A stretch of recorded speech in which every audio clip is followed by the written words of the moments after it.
Assalamualaikum warahmatullahi wabarakatuh. Lensamu Podcast hadir kembali menemani sobatmu semuanya. Dan hari ini kita akan berbincang terkait dengan perempuan. Kita sudah masuk di bulan Desember, bahkan Desembernya sudah akhir nih, sudah mulai akan menjelang gitu ya, menjelang 2024. Resolusi jangan selalu dibikin ya kalau misalnya tidak dilakukan atau tidak direalisasikan gitu. Yang penting adalah karya nyata begitu ya. Betul.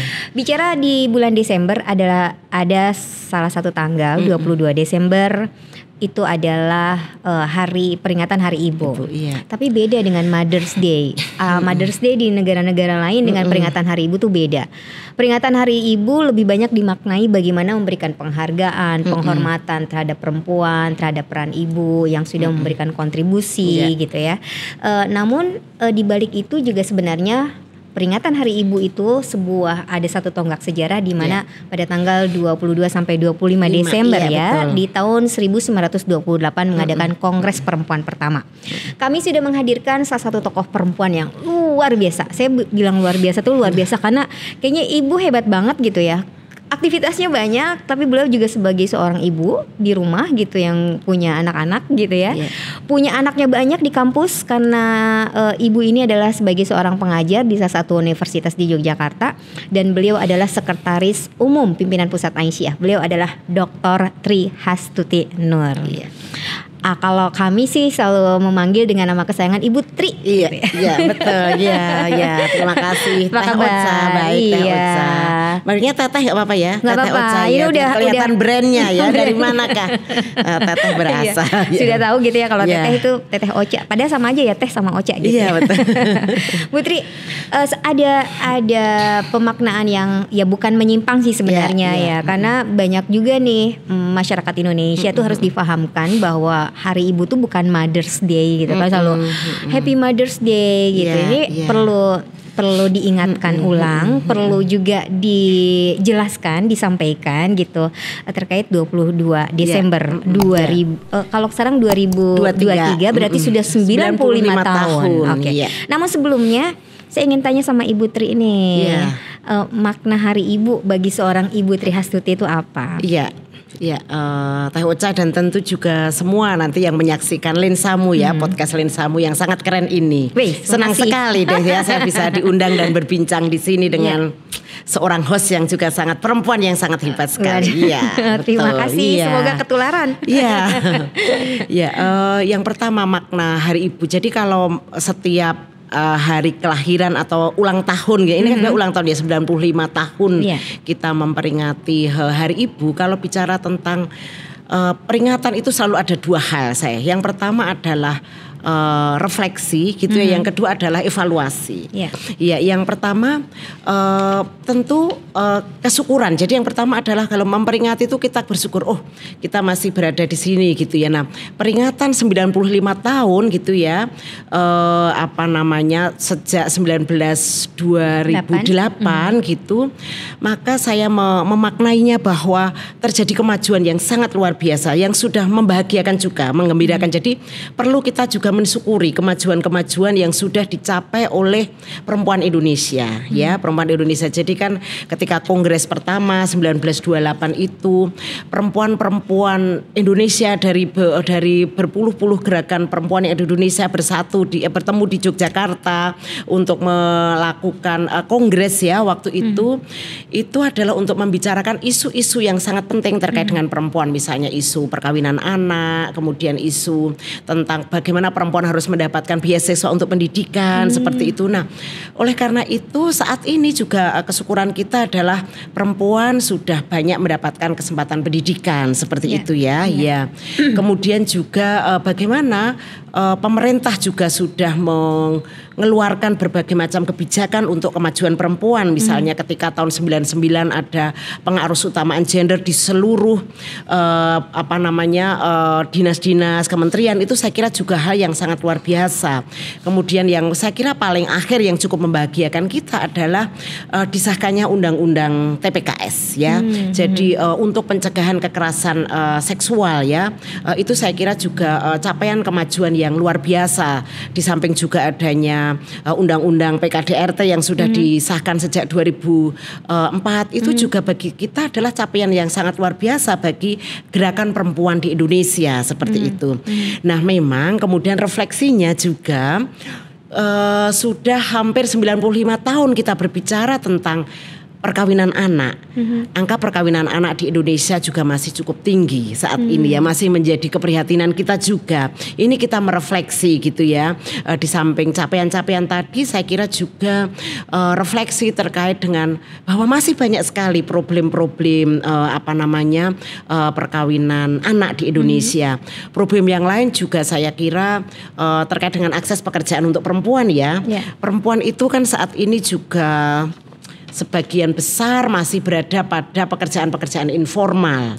Nah, pertanyaan kita, apakah pekerjaan-pekerjaan informal ini perempuan ini terlindungi dari mereka mendapatkan BPJS atau tidak, mereka mendapatkan jaminan kerja atau tidak? Ini juga menjadi PR karena sebagian besar perempuan itu kan bekerja di sektor-sektor informal. Nah, ini juga mungkin dua catatan ya, masih banyak catatan-catatan kita, misalnya angka kematian ibu di Indonesia, di Asia Tenggara kita juga masih the best gitu ya. Nah, ini juga catatan kita di tengah perjuangan kita 95 tahun ya untuk menyejahterakan perempuan, untuk membawa perempuan itu setara dengan laki-laki. Itu saya kira kalau saya sendiri memaknai Hari Ibu adalah dua hal itu, mensyukuri capaian-capaian kita ya secara keseluruhan di Indonesia, dan juga melakukan refleksi apa yang harus kita lakukan ya sebagai perempuan ya yang menjadi bagian dari gerakan perempuan di Indonesia. Oke, baik Putri. Diingatkan bahwa kita harus bersyukur dan merefleksikan dan juga evaluasi tadi ya Bu ya. Tahun 2028 artinya kan belum ada belum merdeka kita. Selain mungkin perempuan Indonesia ini juga berkumpul bagaimana ikut membantu merebut kemerdekaan, tapi juga sudah mencetuskan pergerakan perempuan Indonesia begitu. Saya ingin bertanya karena Ibu Tri adalah Sekretaris Umum Pimpinan Pusat Aisyah. Aisyah sendiri kalau bicara sejarah momentum Hari Ibu juga tidak terlepas dari peran Aisyah ya pada saat itu ya. Perempuan yang berkemajuan gitu. Apakah dalam kongres itu gitu pergerakan perempuan yang dicetuskan tuh apa saja, apakah sudah muncul masalah-masalah yang tadi sudah Ibu sampaikan, pemikiran-pemikiran yang tadi pendidikan untuk pernikahan dini dan sebagainya. Silakan Bu. Iya betul. Jadi kita sekarang sudah 95 tahun ya. Jadi bagi saya perempuan-perempuan pada organisasi-organisasi perempuan, di mana salah satunya adalah Aisyah. Aisyah adalah salah satu penggagas ya. Salah satu penggagas adanya Kongres Perempuan Indonesia 1928 ya. Saya kira Kongres Perempuan Indonesia yang dilakukan di bulan Desember ini terilhami juga oleh Kongres Pemuda ya, Sumpah Pemuda ya, Sumpah Pemuda yang dilakukan bulan Oktober ya, selang beberapa bulan ya sebenarnya itu juga pemuda-pemuda Indonesia mendeklarasikan ya Sumpah Pemuda berbahasa satu, bahasa Indonesia, berbangsa satu, bangsa Indonesia. Nah, gerakan perempuan juga kemudian sebenarnya juga berada di barisan itu, dan kemudian bahwa ada isu yang lain yang perlu dibicarakan tentang kalau sebuah bangsa itu maju, tidak cukup yang maju adalah laki-laki, tapi perempuan pun juga sama, harus setara, juga menjadi bagian dari pembangunan Indonesia, menjadi bagian dari bagaimana memperjuangkan kemerdekaan Indonesia ya seperti itu. Nah, jadi kemudian tadi ya salah satunya ya saat ini yang mungkin kalau masih ada banyak organisasi yang ada pada waktu itu. Tapi Teh Ocha dan juga seluruh pemirsa yang nanti akan melihat ya, sobatmu ya, seluruh sobatmu itu bahwa terkait dengan isu itu ya ada 3 organisasi juga yang sampai sekarang masih ada. Yang pertama adalah Aisyah, yang kedua adalah Wanita Katolik Republik Indonesia ya. Semoga nanti Bu Justina masih melihat juga ini ya, Bu. Selamat juga BKRI, kemudian juga Wanita Taman Siswa ya yang ada di Jogja. Jadi tinggal 3 organisasi yang dulu ikut kongres pertama. Ya betul. Yang masih sekarang ada. Sampai sekarang masih ada. Wanita dan Taman Siswa. Ya, Wanita Taman Siswa, kemudian Wanita Katolik Republik Indonesia dan tentu Aisyah ya, Aisyah. Nah, ya tokoh Aisyah ya yang waktu itu berpartisipasi aktif dan juga menjadi komite atau panitia di dalam Kongres Perempuan Indonesia itu adalah dua singa podium Aisyah. Iya, yang pertama adalah Ibu Siti Munjiah dan Ibu Siti Hayyinah ya. Iya.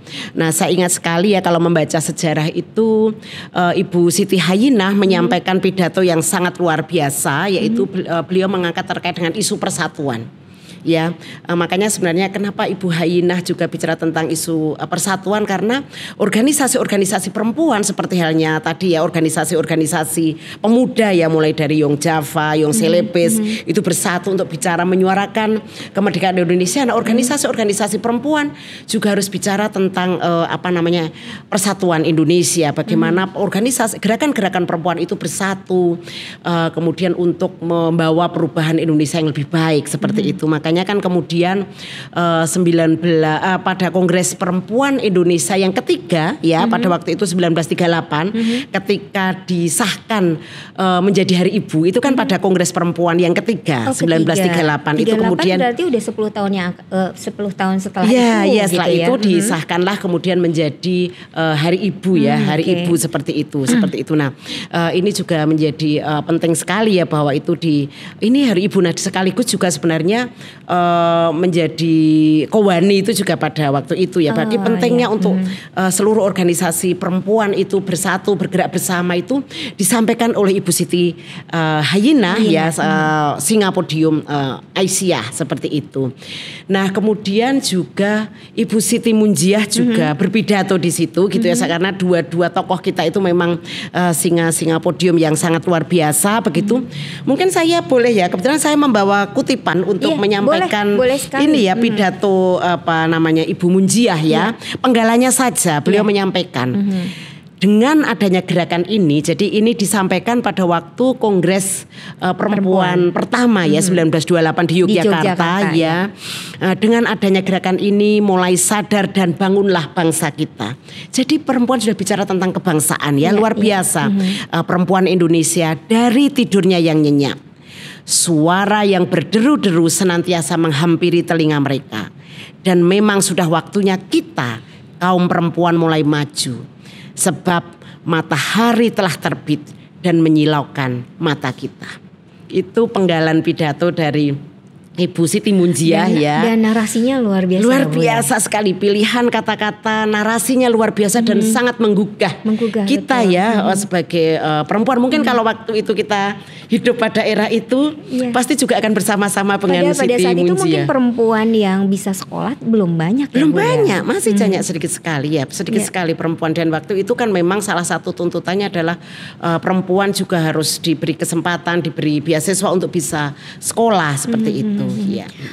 Permintaan beasiswanya kepada pemerintah Belanda ya pada saat itu. Iya. Dia memperjuangkan walaupun negara yang dijajah begitu ya.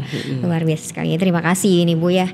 Wah, ada satu tadi mudah-mudahan teman-teman sobatmu udah bisa mengutip gitu ya.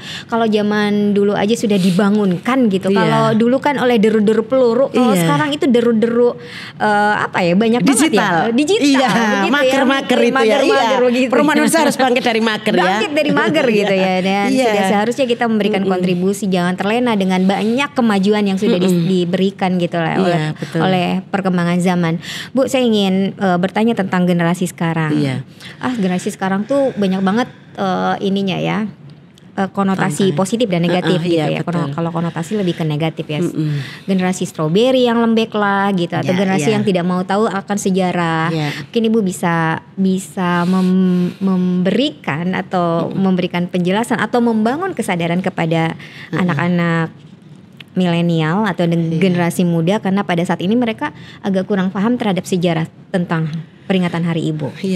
Rata-rata nih kalau saya lihat di medsos gitu ya, Happy Mother's Day, selamat Hari Ibu, ngasih hadiah, ngasih bunga. Ibu jangan ngapa-ngapain ya, Ibu tiduran aja, hai gitu ya, tiduran mau gimana? Ini kayaknya tuh agak gimana gitu ya, Bu ya. Mungkin apa yang bisa dibangun kesadaran kepada mereka sehingga mereka juga tahu atas sejarah kenapa ada perayaan Hari Ibu.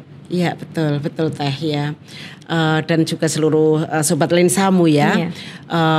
Saya kira sebenarnya nggak salah juga kalau ketika betul. misalnya anak-anak kita itu memberikan bunga, kue gitu. Ya apa saja terus, kepada ibunya ibu ya. Nggak usah nyapu, nggak usah nyuci, Iya bagus lah gitu. Itu menurut saya. Padahal tiap hari harusnya gitu. Iya betul. Ini oke saja. Ini hal yang bagus. Jadi nggak apa-apa lah hal yang bagus.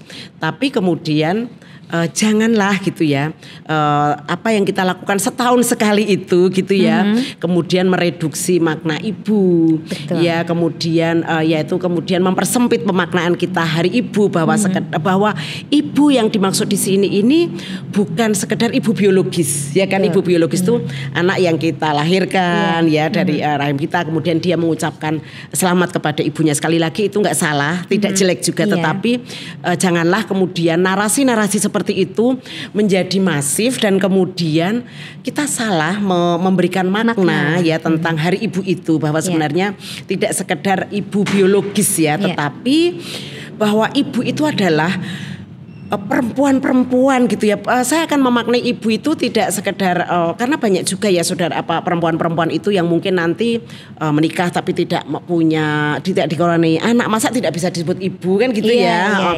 Mungkin ada juga yang tidak perempuan itu kemudian tidak menikah, itu kan juga ada. Apakah itu juga tidak boleh disebut ibu kan gitu ya. Nah, karena banyak sekali varian ibu di sini gitu ya. Ya, nah seperti itu. Nah, oleh karena itu menurut saya ini yang perlu kita maknai gitu ya, bahwa ibu di sini adalah sekali lagi bukan sekedar tapi variannya banyak sekali. Jadi adalah perempuan-perempuan yang kemudian memang perempuan-perempuan yang kemudian melihat bahwa ini loh ada hal yang tidak adil, ada yang masih tertinggal, itu kemudian punya kesadaran untuk kemudian melakukan sesuatu. Ya mulai dari keluarganya, mulai dari sekitarnya gitu ya. Misalnya kalau saya misalnya untuk bagaimana anak-anak kita gitu tuh juga pekerjaan-pekerjaan domestik itu adalah pekerjaan-pekerjaan yang penting. Sama pentingnya dengan kamu itu membaca satu bab buku, satu topik jurnal, itu sama pentingnya dengan kamu itu juga membantu pekerjaan-pekerjaan di rumah. Itu bukan hal yang rendah seperti itu. Nah, itu saya kira dari mulai hal-hal yang sederhana, karena itu kemudian akan bahwa pekerjaan-pekerjaan itu sama pentingnya. Jadi kemudian akan sama-sama memberikan penghargaan kepada dua pekerjaan itu, tidak memisahkan ini pekerjaan yang lebih ini konseptual, ini teknis. Teknis itu rendah ini berbayar, nilainya. ini tidak. Iya, seperti itu. Nah, ini saya kira ini juga mulai dari situ ya. Nah, kesadaran-kesadaran itu saya kira dibangun dari rumah itu, dari karena rumah itu menjadi tanggung jawab ya, Bu, bentuk ya? tanggung jawab seperti itu. Nah, ya kemudian juga ketika membaca peristiwa-peristiwa, misalnya sekarang kan yang banyak terjadi banyak kasus-kasus kekerasan seksual misalnya. Nah, itu juga menyadari bahwa apa sih sebenarnya kenapa ini terjadi ya, kenapa ini terjadi kasus kekerasan seksual.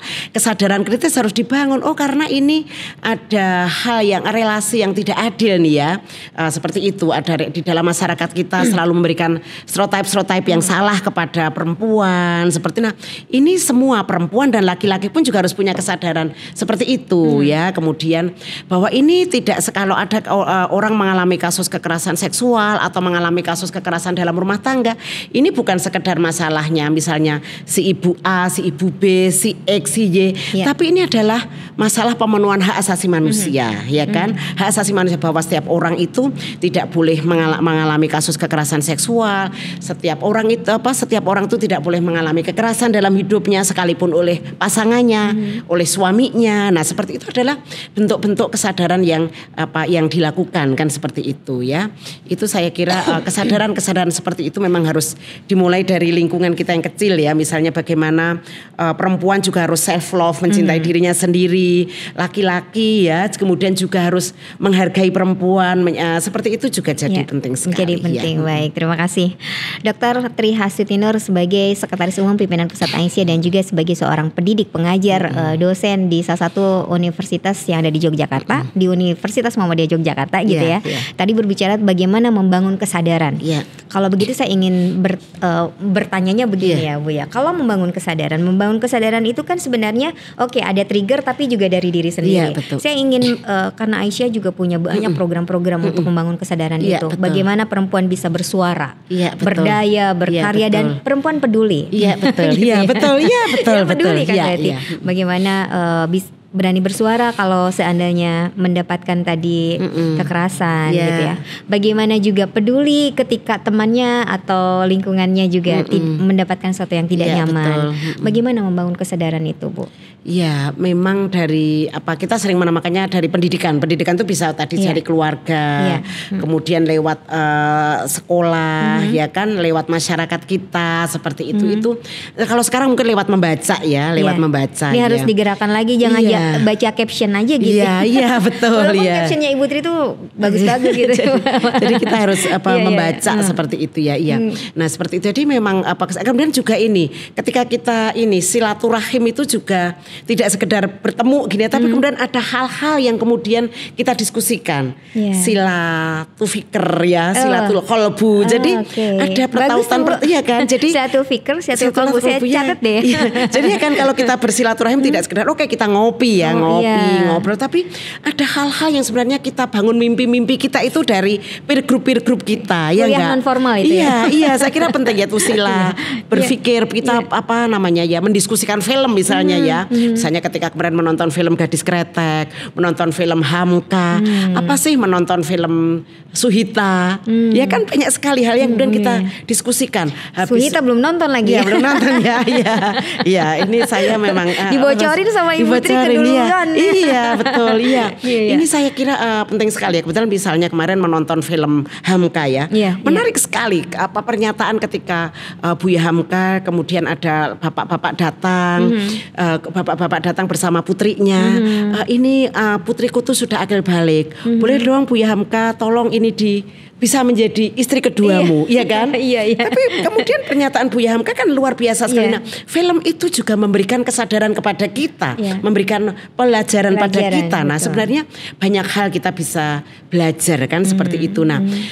Nah kalau di Aisyah sendiri kan sebenarnya nilai-nilainya sudah sangat jelas ya. Jadi menilai kesetaraan ya seperti itu ya. Itu kan kemudian juga kita sampaikan lewat media-media sosial kita, lewat pengajian-pengajian kita ya, lewat banyak kegiatan-kegiatan kita. Itu adalah cara membangun kesadaran seperti itu. Nah kemudian ini jadi bisa sebenarnya banyak cara ya seperti itu. Nah kemudian kalau sudah muncul kesadaran tentu kita harus melakukan sesuatu. Ya kan, melakukan sesuatu apa yang kemudian bisa kita lakukan. Misalnya tadi kita meyakini bahwa munculnya banyak kasus-kasus perkawinan anak gitu ya. Itu harus diputus rantai ini dari misalnya dari remaja. Yuk misalnya saat ini misalnya Aisyah bersama-sama dengan adik-adik IPM untuk membuat membuat kampanye melalui Like Airs ya, layanan informasi dan edukasi kesehatan reproduksi remaja. Karena remaja-remaja kita kan harus punya kesadaran itu gitu ya. Kemudian ada di situ ada self love, bagaimana kita mencintai diri sendiri. Tidak mudah kalau nanti tidak mudah kemudian kan juga media sosial luar biasa sekali. Kalau ada tayangan-tayangan media sosial luar biasa sekali. Ketika anak-anak kita sudah self love itu sendiri, dia jadi tahu oh ya kita nggak boleh nih melakukan misalnya melakukan hubungan seksual kalau kita belum menikah, tidak boleh juga coba-coba. Itu bahayanya dari sisi kesehatan, dari sisi macam-macam kan gitu. Jadi anak-anak itu benar bisa memikirkan. Laki-laki pun juga akan berpikir 1000 kali kalau akan melakukan hal-hal yang sebenarnya merugikan merugikan yang lain. Seperti itu saya kira membangun kesadaran seperti itu menjadi sangat penting sekali. Baik, kalau di Kongres Perempuan pertama bagaimana ada upaya merebut kemerdekaan dan juga pergerakan perempuan Indonesia dan pada saat itu lebih banyak kepada pendidikan. Sekarang lebih maju ya Bu ya, ekonomi, pembangunan sosial dan sebagainya. Bagi Ibu sebagai sekretaris umum pimpinan pusat Aisyah nih, pembangunan ekonomi dan sosial perempuan Indonesia kalau dalam program-program Aisyah itu apa saja nih Bu yang bisa diserap juga oleh semua sobatmu. Ya, oke, baik. Nah, sebenarnya mulai kalau kita lihat ke Kongres Perempuan Indonesia waktu itu memang pertama kali juga bicara tentang pendidikan ya, pendidikan, kemudian isu poligami dan isu poligami, kemudian isu bagaimana kedudukan perempuan dalam masyarakat karena kan masih sedikit sekali perempuan-perempuan yang boleh duduk di politik ya, partisipasi politik, karena ruang-ruang publik dianggap itu adalah miliknya laki-laki. Maka perempuan lebih banyak di domestik kan seperti itu. Nah, ini juga menjadi isu yang sangat penting sekali. Makanya tadi pidato Bu Siti Muljaya, ayo perempuan kita bangkit. Kita bangkit, suara talu-talu sudah memanggil kita, matahari sudah menyilaukan kita kan seperti itu ya. Artinya sebenarnya isu itu juga menjadi penting. Kemudian juga pernikahan anak, perkawinan anak juga menjadi isu ya. Nah itu karena sekarang terjadi lagi ya. Kalau kemarin-kemarin udah banyak orang memutuskan menikah di usia yang sudah mapan dewasa. Sekarang anak-anak pada pengen nikah muda. Iya, padahal itu resikonya sangat banyak sekali ya. Anak-anak kita belum siap secara ekonomi, secara psikologis. Baliknya kesehatan mental lagi. Iya, betul seperti itu ya. Jadi harus mencari informasi sebanyak-banyaknya dulu sebelum memutuskan menikah ya. Iya. Nah seperti itu. Nah kemudian kalau kita sekarang apa sih yang dilakukan oleh Aisyah ya, bicara tentang kedudukan perempuan tadi, misalnya bagaimana perempuan kalau secara nilai sebenarnya organisasi Aisyah Muhammadiyah itu sudah sangat luar biasa sekali nilainya, artinya memberikan bahwa laki-laki dan perempuan itu setara, ya kan, mau berkiprah di sektor publik itu sebenarnya sudah tidak ada hambatan teologis atau ideologis ya seperti itu. Tapi memang membongkar sekat-sekat untuk kemudian perempuan mau berkiprah di sektor publik itu juga nggak mudah ya.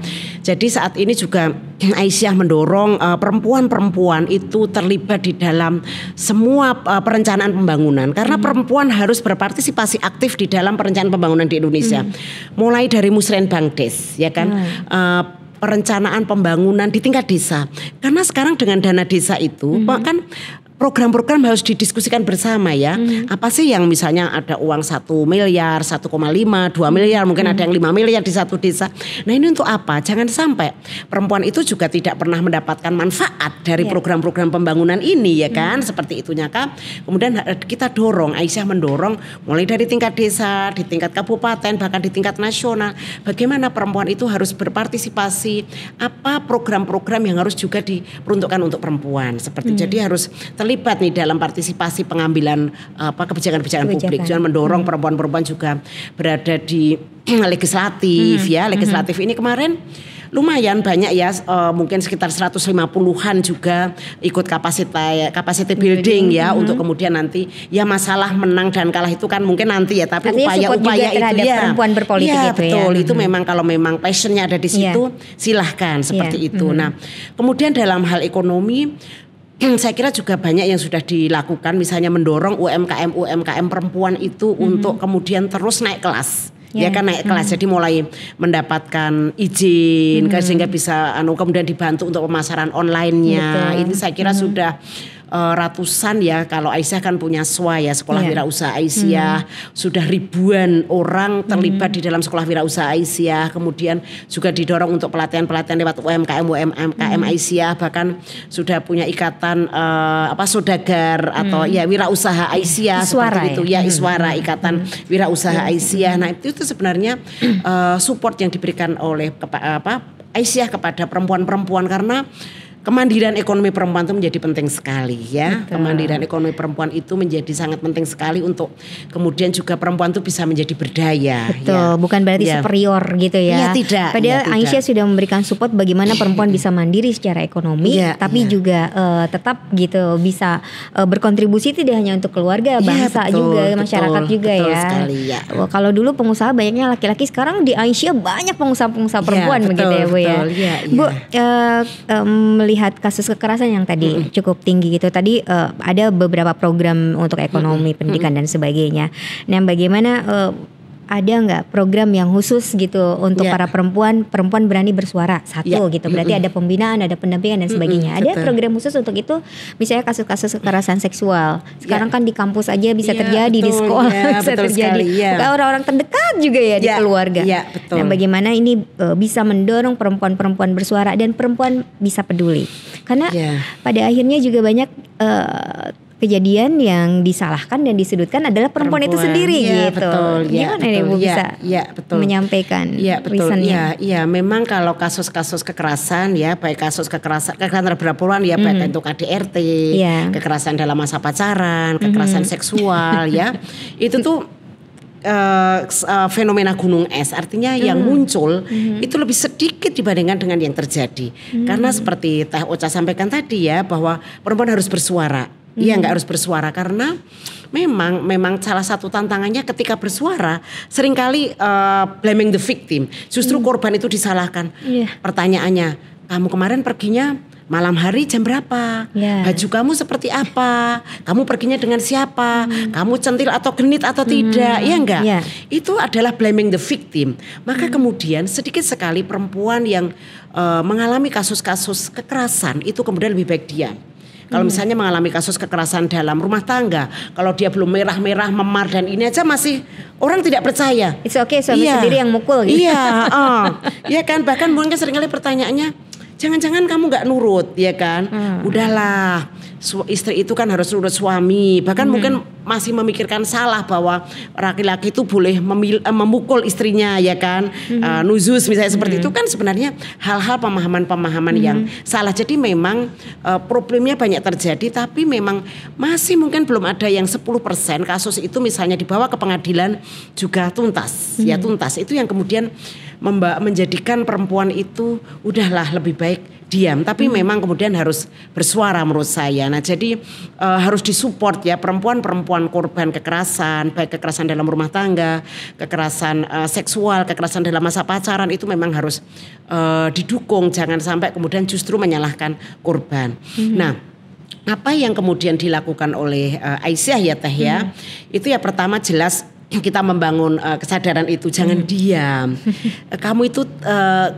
Kamu itu berhak bahagia dan tidak ada seorang pun itu yang boleh atau berhak untuk memukul kamu, menyakiti kamu, nggak ada, nggak boleh. Jadi artinya ada pendampingan juga. Iya, betul, pasti traumanya sangat luar biasa sekali ya karena tadi masih banyak disalahkan. Maka kemudian juga kita perlu melakukan edukasi baik offline maupun online terhadap itu. Kemudian juga harus mengedukasi bahwa seperti itu tuh kamu dilindungi hukum. Ya nggak, misalnya kita mau mengedukasi dengan undang-undang PKDRT, kemudian juga nilai-nilai agama bahwa Islam itu dalam rumah tangga adalah muasyarah bil ma'ruf.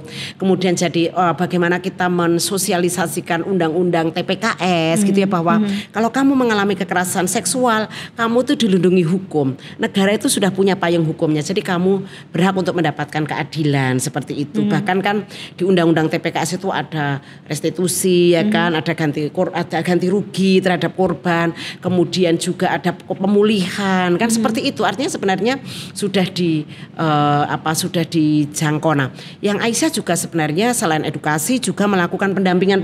Nah, lewat Majelis Hukum dan HAM ya, Posbakum, Aisyah punya pos bantuan hukum ya, baik yang sudah terakreditasi oleh Kemenhumham maupun belum terakreditasi, tapi semuanya sama, yaitu bergerak untuk mendampingi korban-korban kekerasan seperti itu. Jadi Posbakum pendampingan, kemudian juga konseling ya, banyak konselor Aisyah juga lewat Biksa ya, lewat Biksa sehingga perempuan itu akan mendapatkan konseling kalau mereka mengalami kasus-kasus seperti itu. Bahkan juga pemulihan ya, beberapa misalnya kerjasama dengan secara filantropi mendampingi korban-korban kekerasan dalam rumah tangga, kekerasan seksual itu kemudian untuk bangkit secara ekonomi seperti itu. Jadi memang untuk memutus mata rantai itu kita harus komprehensif ya pendampingan kita, yang mulai dari edukasi tadi, kemudian sampai bagaimana kita juga melakukan kegiatan-kegiatan untuk pemulihan ya, pemulihan trauma dari sisi psikologis, kemudian dari sisi ekonomi juga kita melakukan pendampingan dari sisi ekonomi seperti itu. Baik, ya. Ibu Aisyah sebagai organisasi perempuan gitu ya, gerakannya bukan gerakan dakwah saja gitu ya. Betul. Nah, programnya banyak sekali ya Bu, dari pendidikan, kesehatan, sosial dan sebagainya. Nah, untuk jelang 2024 nih, karena ini udah akhir tahun, walaupun kan program itu ada program jangka pendek, jangka panjang. Ada program prioritas juga gitu ya. Apa program prioritas yang saat ini sangat concern Aisyah untuk menggarap itu, atau semuanya sama prioritas?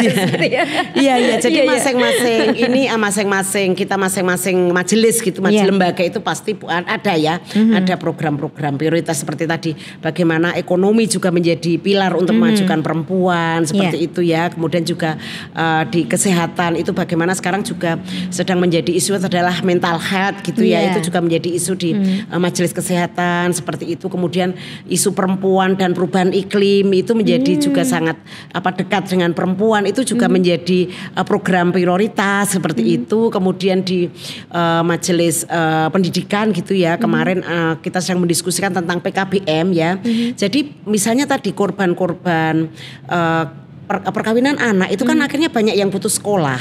Salah satu jawabannya adalah PKBM. Jangan sampai anak-anak kita itu kemudian setelah kawin anak akses pendidikannya juga terputus. Nah, kemudian Aisyah kita sedang memasifkan kembali, membentuk kembali bagaimana PKBM itu ya, pusat kegiatan belajar masyarakat yang dengan termasuk kejar paket A, B, C itu juga akan menjadi jawaban agar anak-anak kita yang putus sekolah, yang karena jauh jaraknya sehingga terpaksa kemudian nggak melakukan apa-apa kawin, anak-anak yang sudah kawin usia muda, menikah usia muda itu juga kemudian tetap mendapatkan akses pendidikan, itu juga menjadi isu yang sangat penting sekali di Aisyah ya. Kalau ekonomi tadi kan UMKM itu juga menjadi isu prioritas kita seperti itu. Nah, mungkin ini ya tadi Teh Ocha menyinggung yang terkait dengan jelang pemilu ya. Ya, jelang pemilu itu yang pasti sekalian ya di sini ya kita ingat sekali pesan Bapak Ketua Umum kita Prof Haidar itu bahwa jangan sampai pemilu yang 5 tahunan ini memecah belah kita warga persyarikatan ya. Semua harus kita jalani dengan baik gitu ya proses politik ini. Tapi memang apa kemudian yang kemudian dilakukan oleh Aisyah paling tidak ya, Aisyah adalah Aisyah melakukan pendidikan politik.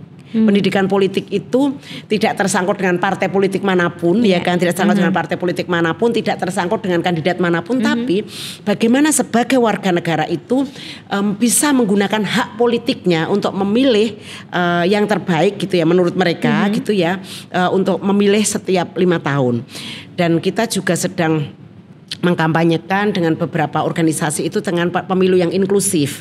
Jadi bahwa semua warga negara itu akan dengan nyaman dan bisa menjalankan hak politiknya dengan baik. Tadi misalnya teman-teman kita difabel ya, penyandang disabilitas, sudahkah nanti TPS kita itu, nah kita akan memantau nanti apakah pemilihan umum kita itu sudah memperhatikan kelompok-kelompok disabilitas ya, misalnya saudara-saudara kita yang penyandang disabilitas itu misalnya yang di sana misalnya kalau memilih itu misalnya yang pakai kursi roda itu ada realnya seperti itu, kemudian yang ya itu dengan beragam disabilitas itu masih tidak bisa melihat apakah juga ada pendampingnya yang boleh ya misalnya low vision itu pendampingnya dan pendamping yang disediakan pendamping atau tidak, kalau pendamping itu apakah juga netral atau tidak, nah itu juga menjadi perhatian kita termasuk untuk lansia-lansia kita. Jadi ada pengawasan pemilu sampai ke sana juga ya. Ini khusus yang inklusif. Jadi gimana misalnya lansia-lansia kita sudah nggak tempat duduk kalau harus antri. Bagaimana kalau ibu hamil, ibu menyusui, ada nggak tempat duduk yang nyaman ketika mereka menjalankan hak pilihnya. Nah ini juga menjadi perhatian Aisyah ya, dalam rangka mendorong pemilu kita itu yang mudah-mudahan ya menjadi demokrasi yang substantif ya, bahwa nanti harapannya setelah kandidat-kandidat ini terpilih, capres dan wapres ini juga terpilih, itu betul-betul akan kita akan mengawal visi misinya itu betul-betul apakah akan juga memenuhi hak-hak rakyat. Itu juga menjadi sangat penting sekali sebenarnya, itu yang perlu kita lihat ya. Baik, Aisyah sebagai organisasi yang besar bahkan mungkin akan lebih besar lagi ya, karena sekarang penguatannya tidak hanya ranting cabang, juga sudah ada PCIA. Betul sekali ya. Internasional gitu. Kalau untuk dunia internasional fokus ke mana nih arah programnya Bu? Ya, untuk sebenarnya pemberdayaan perempuan. Ya, sebenarnya PCIA itu kan dikuatkan itu untuk bagaimana membawa misi Islam adalah rahmatan lil alamin, membawa misi bahwa bagaimana mempromosikan bahwa Islam itu adalah agama yang penuh perdamaian. Seperti itu sebenarnya misi yang sangat penting dari PCIA seperti itu ya. Nah, kemudian ternyata bagus juga di dalam perjalanannya selain misi-misi itu yang dibawa, juga teman-teman melakukan pemberdayaan. Misalnya di Hong Kong, di Hong Kong itu Mbak Umi mudah-mudahan nanti menonton ya Mbak ya. Itu sangat diajak nobar aja di Hong Kong. Ya sangat luar biasa sekali. Artinya teman-teman khusus untuk di Hong Kong itu kan semua anggota kita adalah teman-teman PMI ya, pekerja migran Indonesia seperti itu, dan di sana sering berkumpul, kemudian melakukan saling menguatkan di antara mereka gitu. Bahkan misalnya seperti yang di Malaysia itu juga mereka PCIA bersama-sama dengan PCIM, kan di sana itu banyak anak-anak kita itu yang tidak sekolah ya, sekolah dengan mendapatkan akses sekolah yang baik karena banyak yang undocumented. Iya, undocumented dan sudah orang tuanya undocumented, anaknya kan otomatis juga undocumented seperti itu. Nah, itu kan juga harus dicarikan identitas kan misalnya seharusnya begitu. Tapi untuk pendidikan Aisyah Muhammadiyah sudah sangat luar biasa sekali juga membantu pemerintah Indonesia untuk mereka membuat mulai dari PAUD, kemudian juga taman-taman belajar seperti itu sehingga anak-anak kita itu bisa kemudian membaca seperti itu. Oke, baik Ibu. Nggak sadar kalau ternyata saya dikasih tahu nih sama produsernya kalau waktunya tuh udah panjang juga lumayan gitu Bu. Tapi tetap ya saya ingin di akhir karena tadi harus ada bentuk rasa syukur, refleksi, evaluasi. Saya ingin bukan hanya saya, mungkin teman-teman sobatmu juga ingin mendapatkan pesan dan juga harapan Ibu kepada para perempuan di momentum perayaan Hari Ibu ini. Silakan. Ya, kalau saya gini, kita harus memulai dari remaja gitu ya. Kalau misalnya saya selalu ingat kalau mau memutus rantai kemiskinan, rantai kebutuhan, mulailah dari remaja, dari anak-anak remaja. Jadi kemudian penting sekali juga Aisyah di sini, Aisyah gitu ya bersama menggandeng kelompok-kelompok muda. Jadi seperti yang Teh Ocha tadi misalnya sampaikan, ini generasi strawberry itu kemudian kita bisa rangkul melalui kader-kader muda kita. Jadi kader-kader muda kita juga menjadi kader-kader yang tangguh ya, kader-kader yang tangguh, punya kesadaran kebangsaan yang luar biasa dan punya kesadaran nilai-nilai kemanusiaan, bagaimana berjuang untuk kemanusiaan. Oke, baik. Terima kasih ya Bu Tri ya. Bu Tri Hastutinur, Sekretaris Umum Pimpinan Pusat Aisyah dan juga pengajar atau dosen di Universitas Muhammadiyah Yogyakarta Ilmu Komunikasi. Sudah berbagi bagaimana kita membangun kesadaran dalam tidak hanya seremonial memperingati Hari Ibu gitu ya, tapi ada beberapa hal bentuk refleksi buat kita semua bagi para perempuan Indonesia untuk bisa mari sama-sama membangun negeri gitu ya. Yang paling penting adalah call action. Habis ini harus ada action ya gitu ya. Terima kasih Bu Tri. Terima kasih sudah hadir di Lensamu Podcast. Jangan lupa juga untuk sobatmu semua untuk follow semua akun yang kami punya di Lensamu, di Instagram, di Twitter, di Facebook dan juga nonton di Muhammadiyah Channel. Terima kasih ya Bu Tri ya. Saya Rosa Ajar pamit. Assalamualaikum warahmatullahi wabarakatuh.